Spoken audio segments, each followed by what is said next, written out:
memilih pemimpin itu baik, maka Allah akan kasih pemimpin-pemimpin yang baik. Namun siapa yang menganggap pemilu itu bejat, pemilu itu rusak, maka Allah akan hadirkan pemimpin-pemimpin yang rusak. Bukankah dalam hadits qudsi Allah memberikan peringatan kepada kita? Apa kata Allah? Aku tergantung prasangka hambaku. Manakala hambaku berprasangka baik, aku takdirkan kebaikan. Manakala hambaku berprasangka buruk, maka aku takdirkan sebuah keburukan. Maka mari kita berprasangka baik agar esok 2024 Allah takdirkan pemimpin-pemimpin yang baik. Hadirin jamaah Jumat yang berbahagia, kaum muslimin yang tercinta, maka ada 5 hal kriteria pemimpin-pemimpin yang baik dalam pandangan Islam. Yang pertama, pemimpin yang harus kita pilih di 2024 dalam pandangan Islam, yaitu punya niatan ikhlas. Bukankah amaliyah manusia tergantung niat? Innamal a'malu binniyat. Ketika niatnya baik, maka seluruh anggota badan ini bergerak dengan baik. Maka yang harus kita pilih adalah pemimpin yang siap jadi pemimpin dengan niat yang ikhlas. Ketika niatnya ikhlas, ia akan kerja keras. Ketika niatnya ikhlas, ia akan kerja tuntas. Ketika niatnya ikhlas, kesejahteraan rakyat tidak akan pernah terbatas.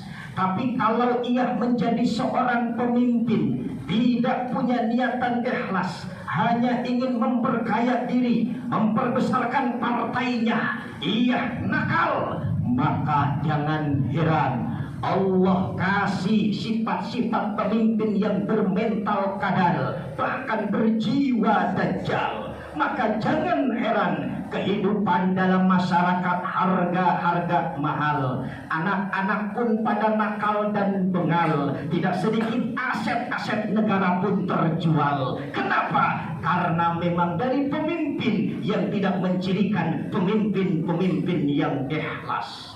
Maka esok mari kita pilih pemimpin-pemimpin yang berhati ikhlas, maka Allah akan berikan rizki makmur, kemakrifah tak terbatas.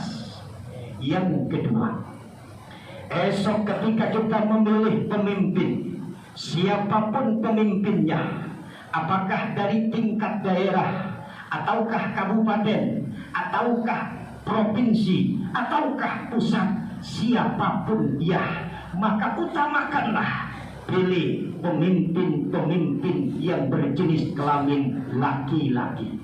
Kenapa bisa demikian? Karena kalau perempuan banyak keterbatasannya, ia akan tertimpa dengan berbagai macam keterbatasannya. Ia akan ketemu dengan problem-problemnya, seperti ia akan ketemu dengan masalah haid, ia akan ketemu dengan masalah nifas, ia akan ketemu dengan masalah melahirkan, menyusui, sehingga urusan-urusan negara, urusan-urusan bangsa, urusan-urusan rakyat akan tersendat, tersumbat, bahkan kurang maslahat dan bermanfaat. Maka apa kata Rasul? Manakala sebuah tempat tidak akan pernah berjaya, tidak akan pernah hebat, tidak akan pernah gagah, sebuah kaum, sebuah golongan, manakala kepemimpinan diserahkan kepada wanita. Maka selagi ada laki-laki yang hebat, selagi ada laki-laki yang kuat, selagi ada laki-laki yang tangguh, selagi ada laki-laki yang mantap, utamakan pilih pemimpin dari laki-laki. Karena Allah belum pernah mengutus dari kalangan Nabi dan Rasul dari jenis kelamin perempuan. Allah mengutus Nabi dan Rasul semua pemimpin dari kalangan laki-laki. Maka utamakanlah manakala ada laki-laki yang hebat, yang gagah, yang mantap, yang luar biasa adalah laki-laki. Hadirin Jemaah Jumat yang berbahagia, kaum muslimin yang tercinta.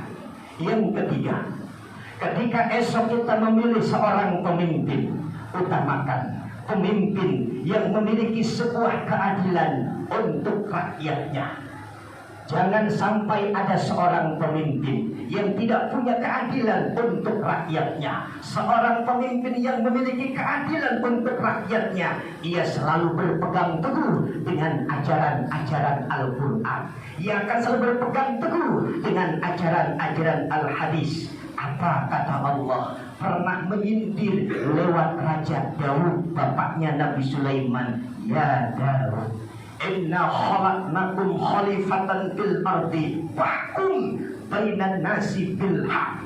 Wahai Daud, sesungguhnya kami ciptakan engkau sebagai seorang pemimpin di muka bumi. Fahkum, maka hukumilah rakyatmu. Fahkum, maka hukumilah masyarakatmu. Bainan nasi, antara manusia, tidak kenal suku, tidak kenal agama, tidak kenal bangsa, tidak kenal warna kulit. Fahkum bainan nas bil haq wala tattabi'il hawa, dan jangan kau menuruti hawa nafsumu, jangan kau menuruti ikutan partaimu, jangan kau menuruti ikutan kolegamu, jangan kau menuruti ikutan orang-orang di belakangmu, tapi ikutilah bil haq, sebuah kebenaran. Fayadilluka an sabilillah. Siapa yang mengikuti hawa nafsunya, siapa yang mengikuti koleganya, siapa yang mengikuti arahan partainya, maka dia akan jauh dari jalan-jalan Allah.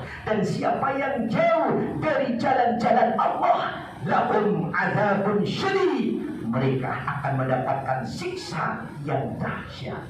Mudah-mudahan dengan 3 hal ini, 2 hal yang belum saya sampaikan, Allah jadikan kita semua sebagai pemilih esok yang baik, sebagai rakyat-rakyat yang baik, sehingga punya niatan yang baik untuk memilih pemimpin yang baik, yang pada akhirnya Allah berikan kebaikan kepada bangsa dan negara Indonesia yang kita cintai ini.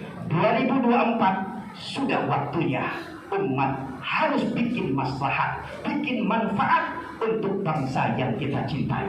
Mudah-mudahan Allah jadikan kita negara yang baldah thayyibah, baldah thayyibah, baldah thayyibah, yang pada akhirnya Allah kumpulkan kita di dalam surganya Allah. Amin ya rabbal alamin. Barakallahu li wa lakum fil Qur'anil azim wa nafa'ani wa iyyakum bil ayati wa dzikril hakim wa taqabbal minni wa minkum tilawatahu innahu sami'un. Astaghfirullah li wa lakum wa lisairil muslimina wal muslimat wal mu'minina wal mu'minat fastaghfiruhu innahu huwal ghafur